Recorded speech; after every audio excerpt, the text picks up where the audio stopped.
on my wedding, instead of throwing the bouquet over my shoulder, I threw it forward because even though I'm palsy, I'm bad at catching. I'm also Palestinian. I'm really good at throwing. I have cerebral palsy. It is a neurological disorder, and it manifests itself differently in different people. Some of us are wheelchair users, some of us are nonverbal. In my case, I shake all the time, so I shake it, shake it, shake it, like Taylor Swift, but she just wants to shake, and mine is involuntary. So my dream in life was to be on the daytime soap opera General Hospital. And I went to Arizona State University. I studied theater so that I could become an actress. I came back to New York City.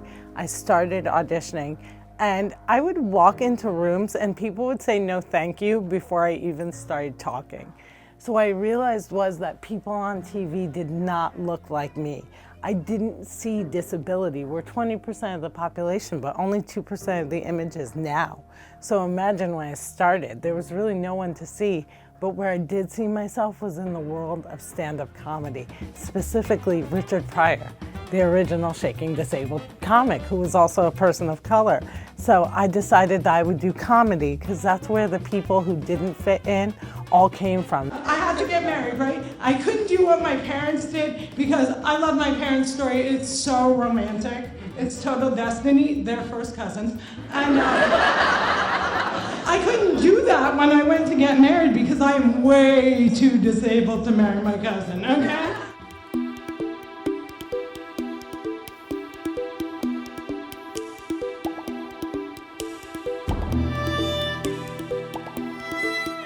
My life changed during TED because the talk is translated into 42 languages. So people worldwide were hearing me for the first time. And one of the things that I realized was a lot of the world has never seen a functional disabled person. I lived in a bubble. My parents were supportive, they cheered me on.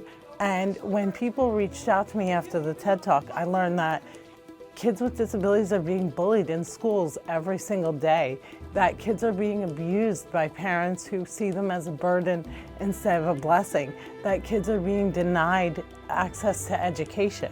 And I became a disability advocate because the TED Talk opened my eyes to the fact that I had privilege so many other disabled people didn't. I mean, 50% of all Americans killed by law enforcement are disabled. We need to work better.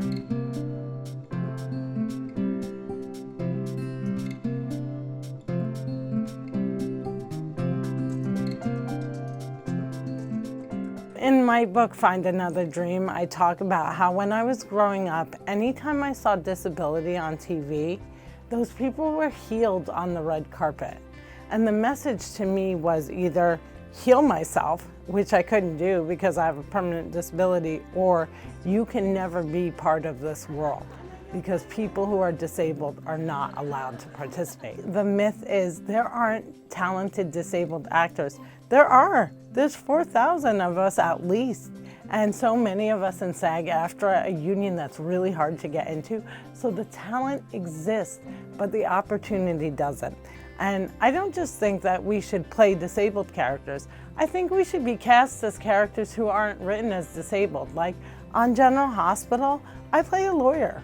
She's not written as disabled. She's disabled because I am. She limps into the courthouse because I do. My advice to young people with CP that are looking to get into Hollywood is you have to work harder than everyone else. I'm so sorry. I wish that I could tell you that you didn't, but you do. So the most important thing is make sure your talent is there. Make sure when you get the opportunity that your art and your craft is so flawless that they don't even remember that you have a disability.